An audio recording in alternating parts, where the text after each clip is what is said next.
Hola chicos, en este tutorial vamos a estudiar una rama de la física llamada cinemática. En cinemática se estudian los movimientos de los cuerpos sin ocuparse de las causas que producen el movimiento, como ser, por ejemplo, el movimiento de este autito a través de esta línea recta o el movimiento de esta mariposa a través de esta trayectoria curvilínea, o tal vez el movimiento de este transatlántico a través del océano.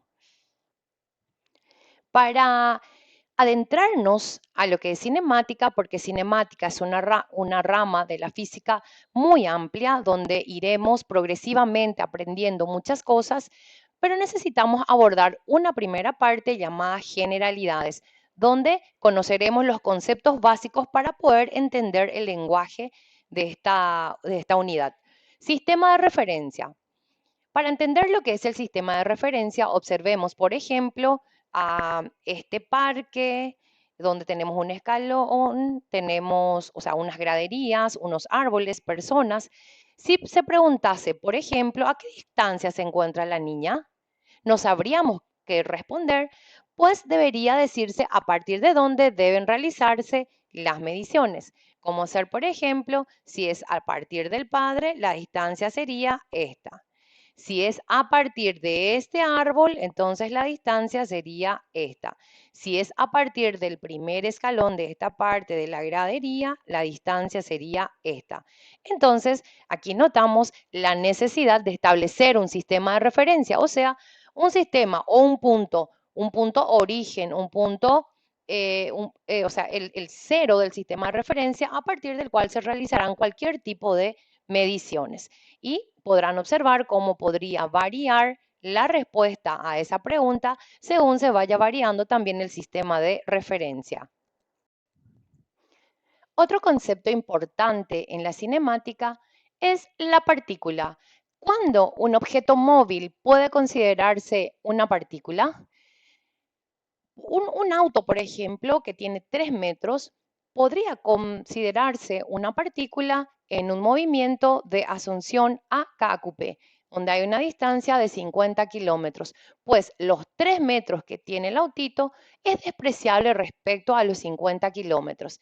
Entonces podríamos resumir que el movimiento de nuestro autito podría considerarse como el de un solo punto que se está moviendo.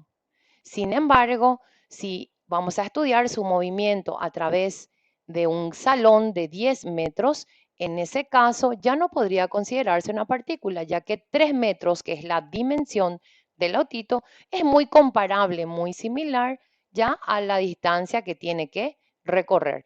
Entonces, podemos decir que un objeto puede considerarse partícula cuando sus dimensiones son despreciables respecto a las demás medidas involucradas en el problema.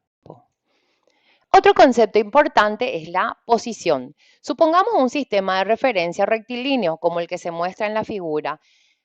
Las posiciones vamos a representar por una letra S, que en este caso está en metros. Entonces, cada punto que ocupa la partícula en un determinado tiempo en el sistema de referencia es la posición. Supongamos que este autito empieza su movimiento en la posición menos 30 metros y se mueve hasta la posición 40. Entonces, a este punto del sistema de referencia donde inicia su movimiento, le llamamos posición inicial, colocándole el subíndice cerito. El subíndice cerito en física, entonces, representa una cantidad inicial en el tiempo cero, cuando se empieza a contar el tiempo. Luego transcurre el tiempo, va pasando la partícula por las diferentes posiciones o puntos y llega finalmente a la posición 40. Entonces, a esa posición vamos a llamarle la posición final, donde colocaremos una S sin subíndice. En ocasiones también se utiliza el subíndice F para indicar que es una posición final. Indistintamente podemos utilizarlo. Entonces, reitero, el punto, la posición donde empieza su movimiento nuestra partícula se llama posición inicial y dentro de las ecuaciones representaremos por S sub 0. Luego avanza hasta una posición 40, en ese caso la posición final es 40. No debemos confundir la posición con la distancia que ha recorrido la partícula. En este caso, si se movió desde menos 30 hasta 40, está en la posición 40, pero no significa que recorrió 40. Podemos observar aquí, contando todos los espacios que van de 10 metros en 10 metros, que se ha movido 70 metros. Reitero, no confundir posición en la que se encuentra la partícula en un determinado momento con la distancia que ha recorrido, pues esa distancia depende de dónde ha iniciado su movimiento. Definamos el reposo y el movimiento. Respecto a un sistema de referencia, estos conceptos son relativos, pues todo depende de respecto a qué sistema lo estamos preguntando. Supongamos a un hombrecito parado en la Tierra y colocamos ahí un sistema de referencia, un plano cartesiano en la Tierra. Respecto a este sistema de referencia que está clavado en la Tierra, el hombrecito está en reposo, pues no varía su posición respecto a dicho sistema. Sin embargo, si esa misma pregunta la hiciéramos respecto al Sol, o sea, ¿está el hombrecito en reposo, en movimiento respecto al Sol? ¿Qué contestaríamos? Nosotros sabemos que por naturaleza la Tierra gira en torno al Sol. Por lo tanto, por más de que la persona esté en reposo respecto a la Tierra, si la referencia es el Sol, entonces estaría en movimiento. Entonces podemos resumir diciendo que se considera que un cuerpo está en reposo si no varía su posición respecto a un sistema de referencia determinado en el transcurso del tiempo y está en movimiento si es que varía o cambia su posición en el transcurso del tiempo. Hay que notar que podría ser que un cuerpo esté entonces en reposo respecto a un sistema, pero en movimiento respecto a otro sistema, como lo es el caso del hombrecito que está en reposo respecto a la Tierra y en movimiento respecto al Sol. Otro concepto súper importante es la trayectoria. La trayectoria no es una cantidad, no es un número, es algo cualitativo que indica la forma que tiene el camino que sigue nuestra partícula en estudio. En este caso, este autito sigue una trayectoria en línea recta o trayectoria rectilínea. Sin embargo, podemos observar que cuando un futbolista chuta la pelota hace un movimiento parabólico, o sea, curvilíneo. En este caso se observa que el sapito hace líneas quebradas. Ya no se puede decir que es rectilíneo, porque para que sea rectilíneo debe ser una sola recta. En este caso tenemos tramos rectilíneos, pero finalmente es una línea quebrada. Y cualquier otra trayectoria más, como la de la mariposa que habíamos visto al inicio, o la forma ondulada en el océano de la trayectoria del transatlántico o la línea recta del autito. Para continuar con los conceptos, necesitamos analizar este símbolo muy utilizado en física. Es una letra griega delta, que en física significa una variación, una diferencia entre el valor final e inicial de alguna magnitud física, como ser la variación de la velocidad, que sería igual a velocidad final menos velocidad inicial. La variación de tiempo sería tiempo final menos tiempo inicial. Supongamos que una partícula tiene inicialmente una velocidad de 10 metros por segundo, luego tiene 25 metros por segundo. Entonces, este valor ha variado y debemos determinar dicha variación. Es el valor final menos el valor inicial. Y esto me sale positivo 15 metros por segundo. Entonces, la variación en este caso ha sido positiva e indica un aumento en el valor final respecto al inicial de la magnitud física que se está midiendo. En este caso sería entonces un aumento de velocidad. En este caso, sin embargo, varía de 25 a 10, entonces el valor final es 10 y el inicial es 25 y la variación me sale menos 15 metros por segundo. Entonces podemos decir que cuando una variación es negativa, indica una disminución del valor final respecto al valor inicial. Y finalmente, supongamos que se inicia con 20 metros por segundo y acá no sabemos qué pasó, pero el valor final otra vez es 20 metros por segundo. En ese caso, como los valores final e inicial son iguales, la variación es nula. Cuidado, esto no significa que la velocidad haya sido constante. Tal vez acá aumentó de 20 a 30, 40, 50, después fue bajando otra vez hasta obtener nuevamente 20. Entonces, el hecho de que la variación entre los valores de una magnitud física valga cero no significa que dicha magnitud sea constante. Podría ser un caso, pero no es una regla, ¿sí? Entonces, tal vez sucedieron varias variaciones, valga la redundancia, en el interín, pero nosotros solamente estamos considerando el valor final y el valor inicial. Para que podamos entender la diferencia entre otro concepto, que es la distancia recorrida delta S o vector desplazamiento delta R, consideremos una trayectoria curvilínea para un autito. Y luego voy a considerar una trayectoria rectilínea. Supongamos que mi autito se desplaza desde este punto hasta este punto. Desde un punto A hasta un punto B. Lo mismo haremos para el otro sistema de referencia, que es rectilíneo, desde el punto A hasta el punto B. Antes que nada, tengamos en cuenta que la distancia recorrida es una cantidad escalar, es decir, que no necesita de dirección ni sentido. Sin embargo, el vector desplazamiento, como su nombre lo dice, es un vector, por lo tanto tiene una dirección y un sentido. Tratemos de conceptualizar la distancia recorrida.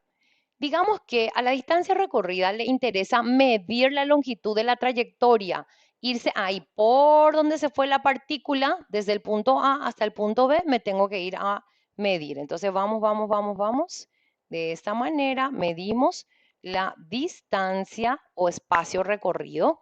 Sin embargo, al vector desplazamiento no le importa por dónde te fuiste, solamente le interesa la distancia que hay entre el punto final y el punto inicial, ¿sí? Va desde la posición inicial hasta la posición final.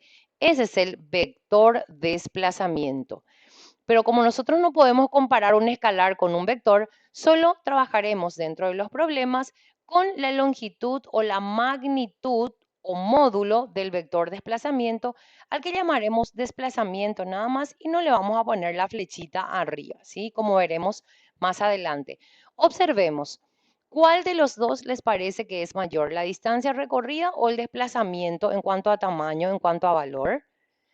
La distancia recorrida, porque una curva siempre va a ser más larga que una línea recta que une los mismos puntos. Entonces, delta es en este caso mayor que el módulo del vector desplazamiento. Fíjense que cuando me refiero al tamaño ya no pongo la flechita. El otro caso, hacemos lo mismo, apliquemos el mismo concepto. A la distancia recorrida le interesa medir toda la trayectoria. Ahí sobre la trayectoria se va. Y eso es delta S. Sin embargo, al desplazamiento solo le interesa unir el inicio con el final. Y aquí podrán observar que el espacio recorrido va a coincidir con el módulo del desplazamiento. Entonces podríamos generalizar que la distancia recorrida puede ser mayor o igual que el desplazamiento, pero nunca menor. Será mayor en una trayectoria curvilínea y será igual en una trayectoria rectilínea. Y recuerden, en el material de lectura lo pueden encontrar, ahí van a encontrar todas las notas, observaciones de este tema. Entonces, nunca distancia recorrida podrá ser menor que el desplazamiento. Veamos algunas cuestiones importantes acerca de la distancia recorrida y el desplazamiento. ¿Podría un cuerpo tener distancia recorrida diferente de cero y desplazamiento cero? Sí. ¿Cuándo?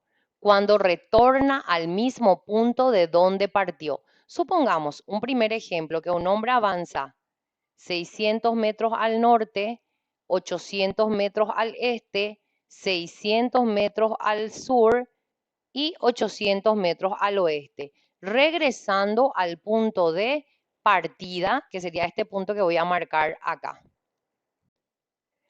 Entonces, Si nosotros queremos determinar la distancia recorrida, recuerden que debemos ir ahí por la trayectoria a medir todo lo que recorrió.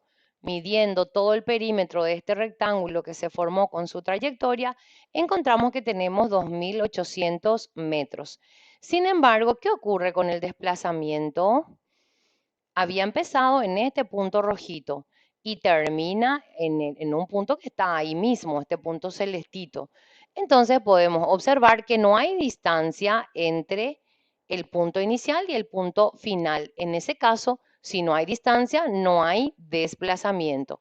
Entonces, siempre que una partícula retorne a su punto de partida, tendrá desplazamiento cero, pero habrá tenido algún recorrido, alguna distancia recorrida. De la misma manera pasaría si tenemos, por ejemplo, un cuerpo que hace una trayectoria circular. Cuando completa una vuelta, ahí su distancia recorrida sería toda la longitud de la circunferencia. Sin embargo, el desplazamiento sería cero porque al completar una vuelta, su desplazamiento es cero. Esta siguiente pregunta dice, ¿podría el desplazamiento ser distinto de cero? O sea, tener un valor, pero que la distancia recorrida sea cero.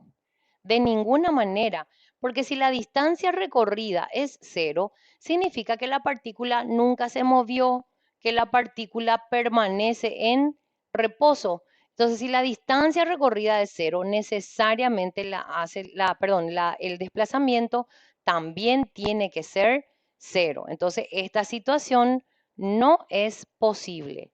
Reitero, si hay una distancia, si no hay distancia recorrida, nunca se movió, está en reposo, entonces tampoco puede haber desplazamiento.